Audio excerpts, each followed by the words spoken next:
This message is just for you. You are good enough. This is the episode for you.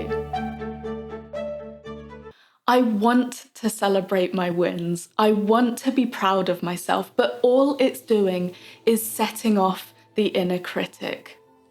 What do we do about it? Happy Friday, everyone. And today I just wanted to talk about what we can do when documenting our wins actually just takes a bit of a dark turn. Because for so many of us, being proud of our achievements is not something that comes naturally.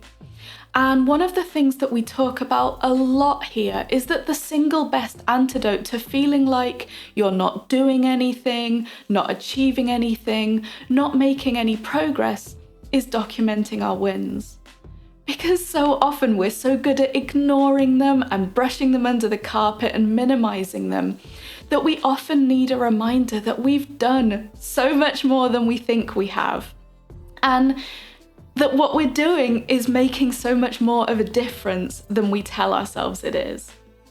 And so we say, celebrate your wins, keep them as a bank of evidence of your successes, keep them as a record that you can show up, finish what you start, be courageous in the face of something that scares you, or whatever it is that you're tracking. But what happens when actually all that does is spark our inner critic? What happens when we make a move towards something positive?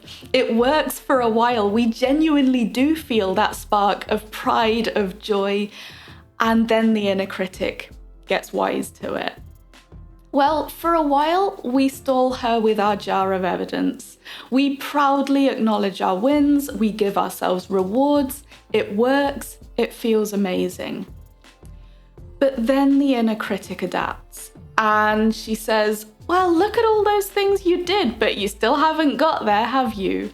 Or all that bravery, all that showing up, where has it got you? You're still not fluent. You still haven't reached your goal. How much braver, how much more showing up must all these successful people have done?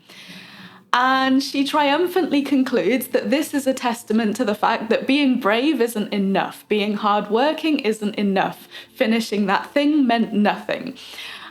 And it leaves us wondering, well, how many levels of perfect are we going to have to be to actually succeed and get to where we want to be?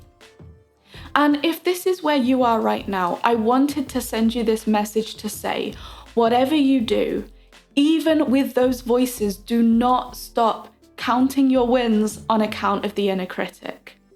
Because here are two things about your inner critic. It's taken me way too long to learn.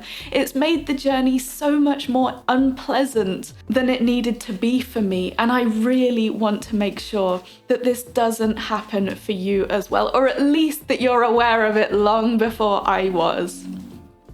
Number one, your inner critic is going to think that everything is a failure until you reach your biggest, grandest, most ultimate pinnacle of life end goal. And even then, she'll probably complain that the goal wasn't that hard anyway, or it took too long. And the thing is, it's a lot easier to see when we frame it instead as a car journey with physical milestones and landmarks to document. When you're documenting your wins, what you're collecting is evidence of the milestones on your journey. But the thing with the inner critic is that she's completely blinkered to the milestones. All she can see is that you're not currently at your final destination, and the entire journey to her is a complete waste of time because you're not there. But just because she's choosing not to see them, or just because she's completely downplaying their significance, it doesn't mean that the landmarks and the milestones don't exist. All that's happening right now is that you're pointing out that you've passed this monument or this service station and these forests, and she's saying, well, if it mattered that much, you'd be there by now. But the thing is, in a car journey, it's so obvious that that is not true. But the same is true of your journey to learning that language, to writing that book, to launching that business. It's just that it's harder to see it when it's not a physical journey. But don't let the inner critic tell you that it is. You're doing great. And secondly, your inner critic has no idea how big your goals are. Your inner critic only really sees in all or nothing terms just success and failure. She wants success and she wants it now. Anything else is just further evidence that you're useless and it's impossible. But the thing is, she has no idea how big, how impressive, how ambitious your goals are. She sees a tick list, but she doesn't see real time frames. Learning that language, doing that PhD, it's a really big goal. And it's unfortunate for the inner critic, but she's going to have to be patient. You aren't being slow, you aren't behind. The process is a gradual one.